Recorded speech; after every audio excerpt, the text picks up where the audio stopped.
There is a vine growing across 9 million acres of the American South right now that the United States government paid farmers to plant. The same government spent the next 60 years pouring restricted-use pesticides into the soil, trying to kill it. Scientists at Harvard discovered it reduces alcohol consumption by half. The pharmaceutical industry knew about the study in 2005. Nobody told you. In China, it has been prescribed medicine for over 2,000 years.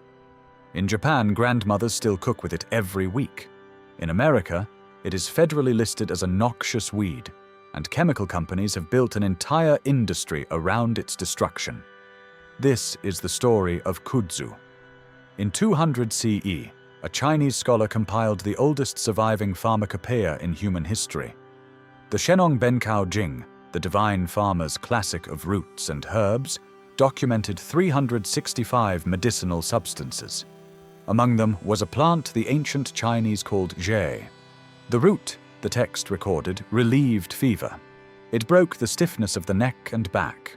It treated diarrhea, quieted the stomach, and reduced alcohol's grip on the body. The text assigned it one of the highest classifications, a superior herb, one safe enough to be taken daily without harm. That classification remained unchanged for 2,000 years. By the Tang dynasty in the 7th century CE, zhe root was being processed into a fine white starch used across Chinese kitchens. By the Song dynasty, physicians had refined its medical applications into dozens of formulas. The root was boiled, dried, powdered, and administered in teas, prescribed for conditions from heat stroke to heart weakness. It was not a curiosity, it was not a fringe remedy, it was institutional medicine, written into texts that trained generations of physicians.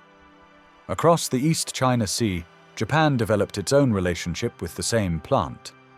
They called it Kudzu. The root starch became a foundation of Japanese cooking. Kudzu noodles. Kudzu, a hot drink prescribed for colds and digestive weakness. The clear, silky starch used to thicken soups and set confections. Japanese chefs still buy Kudzu starch today. Premium Honkudzu from Yoshino, Nara Prefecture, sells for more than $40 per pound. It has been harvested from the same mountain forests for 3 centuries. Farmers cultivated it deliberately. They managed root systems, processed harvests, and passed the knowledge forward. This was not wild foraging. This was a staple crop, so integrated into East Asian civilization that its cultivation continued without interruption through dynasties, famines, and wars. 2 of the most medically sophisticated civilizations in human history looked at this plant and agreed, independently, across centuries, that it was valuable beyond measure. In 1876, Japan sent an extraordinary pavilion to the Philadelphia Centennial Exposition. Among the cultural demonstrations was a garden filled with ornamental plants from the Japanese countryside. American visitors walked through and noticed a vine with enormous purple fragrant flower clusters shaped like wisteria and leaves broad enough to fan a child. The vine covered an entire structure completely. People called it beautiful. American nurseries began selling it within the decade. By the 1890s, Kudzu was appearing in gardens from Georgia to Texas. Then the Dust Bowl came. Between 1930 and 1940, drought and decades of destructive farming turned 100 million acres of American topsoil into blowing dust. Children in Oklahoma were dying from dust pneumonia. Farms blew away. The federal government was desperate for something that could hold soil before entire states became desert. The Soil Conservation Service had tested hundreds of plants. Kudzu held soil. It grew where nothing else would. It covered bare hillsides and stopped erosion completely. It fixed nitrogen, rebuilding depleted soil without chemical inputs. It produced 2 to 4 tons of high-protein forage per acre, feed for cattle and goats that cost nothing. The government began paying farmers $8 per acre to plant it. Federal nurseries propagated millions of seedlings. The Civilian Conservation Corps planted kudzu across roadsides and eroding hillsides throughout the South. By 1945, more than 3 million acres had been planted under federal direction. A radio host and farmer in Georgia named Channing Cope became the movement's evangelist. He founded the Kudzu Club of America. It reached 20,000 members. He planted his entire property and called Kudzu the vine that would save the South. Federal extension offices agreed. County fairs featured Kudzu demonstrations. Agricultural bulletins described its management. Farmers who had watched their land blow away for a decade planted it by the acre. By the early 1950s, the Soil Conservation Service had stopped recommending it. The plant that grew fast enough to stop erosion grew fast enough to stop everything else. Farmers in Mississippi found it climbing their fence posts, then their barns, then their trees. The vine moved a foot per day in summer. It climbed over forest canopy and blocked the light. Trees that had grown for decades died in a single season, smothered under a canopy of broad leaves. In 1953, the USDA removed Kudzu from its list of approved cover crops. In 1997, the federal government officially classified it as a noxious weed. The same agency that had paid $8 per acre to plant Kudzu now classified it as one of the worst agricultural pests in the nation. The same chemical industry that built post-war American agriculture developed herbicide programs specifically to kill it. Triclopa, picloram, methylfuron methyl. Products requiring repeated applications across multiple growing seasons, sold by the case to desperate landowners who could not stop it. The messaging became a national punchline. The vine that ate the South, a symbol of recklessness, of nature turned against itself, of a plant that refused control. Nobody mentioned what the same plant had been doing in China and Japan for 2,000 years. In 2005, researchers at McLean Hospital, a psychiatric affiliate of Harvard Medical School, published findings that should have changed the conversation permanently. The team had been studying puerarin, an isoflavone extracted from kudzu root, and its effect on alcohol consumption. They gave human volunteers standardized kudzu extract before they had access to beer. Not a synthetic compound, not a pharmaceutical molecule engineered in a laboratory. A root extract processed using the same method Chinese physicians had used for 2 millennia.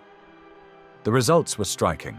Volunteers who received kudzu extract consumed, on average, half as much beer as those who received a placebo. They sipped more slowly. They chose smaller amounts. They reported the same level of satisfaction from less alcohol. The mechanism was not sedation. The researchers found that puerarin increases cerebral blood flow, accelerating the delivery of alcohol to the brain's reward centers, so that less is needed to produce the same response. The body registers satisfaction sooner. The desire for another drink diminishes. In 2012, a follow-up study confirmed the results. In 2014, a clinical trial in alcohol-dependent patients produced consistent findings. The global alcohol treatment market was worth $35 billion in 2023. Prescription medications for alcohol use disorder cost between $300 and $1,200 per month. Kudzu root extract costs $12 for a 3-month supply at any health food store. There is no patent on kudzu root. You cannot patent a plant described in a Chinese text in 200 CE. The compound is public domain. The mechanism is real. The pharmaceutical industry knew by 2005. Nothing changed. But the suppression of kudzu's pharmacological properties is only part of the story. The plant itself is food. The young leaves are edible. Protein content runs approximately 20% by dry weight, comparable to soybeans, the crop that displaced nearly every other protein source in American agriculture. The leaves can be eaten as a cooked green, dried and ground into flour, or added raw to salads in early spring when they are still tender. The flowers are edible. In southern Japan and parts of China, they are battered and fried in tempura, stirred into rice dishes, or pressed into a delicate violet-colored jelly. They bloom in late summer in clusters of purple, fragrant enough to smell from 10 feet away. The root is where the nutrition concentrates. A mature kudzu root can weigh 400 pounds. It stores starch the way a warehouse stores grain. That starch, when processed, becomes Kudzu, pure white, slightly lustrous, neutral in flavor, with exceptional binding properties. It is hypoallergenic. It contains no gluten. It digests more easily than cornstarch. It thickens soups at lower temperatures without turning them cloudy. Japanese kitchens have known this for centuries. And beneath the starch, the root contains compounds no pharmaceutical company can replicate for $12 a bottle. Puerarin, daidzin, daidzane. Isoflavones studied for cardiovascular protection, menopausal symptom relief, inflammation, and neurological health. A 2013 study found puerarin reduced inflammatory markers at levels comparable to low-dose ibuprofen without gastrointestinal damage. The ancient pharmacopoeia did not classify G as a superior herb by sentiment. It classified it by observation. 2,000 years of clinical observation by physicians who staked their reputations on the results. You cannot patent kudzu. It has been in continuous documented use for over 2,000 years. Its compounds are public domain. Its seeds cannot be made sterile. Its roots regenerate from fragments smaller than your thumb. One plant becomes an acre. 1 acre becomes a county. No permission required, no annual seed purchase, no licensing agreement. You cannot herbicide it profitably. Field control trials document 80 to 90% control at best from a single, properly timed application. Incomplete control means regrowth from surviving root nodes within 1 growing season. Full eradication requires 3 to 5 consecutive years of sequential treatments. That is 5 years of product sales per acre. The chemical company's interest is not in solving the problem permanently. You cannot industrialize the harvest. Mature roots are enormous and deeply embedded in rocky, steep terrain. Industrial equipment was designed for uniform rows of potatoes, not for 400-pound roots growing through the sides of Appalachian mountains. Hand harvest is how it has always been done, the same way Japanese farmers work the Yoshino slopes in January. Hand harvest does not scale to the margin model industrial agriculture requires. The vine that ate the South is not a natural disaster. It is a plant that thrives exactly where the industrial system cannot function. Poor soil, steep slopes, drought, heat. It produces food and medicine in conditions that would bankrupt a conventional farm operating on chemical inputs and purchased seed. That is not a failure. That is an indictment. In Yoshino, Nara, small family operations have worked the same kudzu-covered mountains for generations. They harvest in January when the starch concentration in the roots peaks, process it in cold mountain stream water over weeks, dry it into white, irregular chunks. Premium honkuzu appears in traditional Japanese restaurants and is prescribed by practitioners of Kampo, the Japanese adaptation of Chinese medicine, for colds, fever, and stiff muscles. The knowledge was never interrupted. The practice was never classified as a problem. In China, J-root remains in the official Chinese pharmacopoeia. Hospitals in Beijing administer puerarin intravenously for cardiac and cerebrovascular patients. Research universities publish dozens of studies per year on its applications. The ancient designation as superior herb was not cultural sentiment. It was the conclusion of 2,000 years of systematic clinical use. In American health food stores, small packages of kudzu starch appear on specialty shelves, sold at premium prices to customers who discovered it through Japanese cooking or read about its history somewhere the mainstream ignored. They buy it without knowing they are holding the processed root of the plant their government spent billions trying to eradicate. Kudzu is in the American South right now. The leaves are enormous, 3-lobed, up to 6 inches across, resembling an oversized clover. The vines are thick and rope-like, climbing every surface they contact. The flowers in late summer are purple-violet clusters, fragrant like grape candy from 10 feet away. In winter, the dried brown vines reveal the shapes of everything they consumed. The young spring leaves are edible, cooked like any green. The flowers in August can be battered or pressed into jelly. The root, if you have the patience to dig, can be processed into starch that has been used in East Asian kitchens for 3 centuries. More importantly, understand what its presence means. A plant that 2 of the most medically sophisticated civilizations on Earth cultivated, prescribed, and ate for over 2,000 years did not become worthless when it crossed an ocean. It became inconvenient. Inconvenient for a herbicide industry that profits from problems. Inconvenient for a pharmaceutical industry that profits from patents. Inconvenient for an agricultural model that profits from dependency. The same government that paid farmers to plant it classified it as a federal noxious weed 40 years later. The same chemical companies that built American industrial agriculture designed specific products to kill it.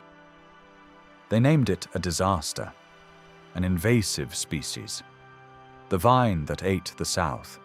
They forgot to mention what it has been doing in Japan and China since before the Roman Empire. They forgot to mention Harvard. They forgot to mention the 400-pound root and what is inside it. You will not forget. If this vault opened something for you, subscribe to Forgotten Soil and hit the bell. Every like and every share preserves what they tried to erase. The next vault opens soon.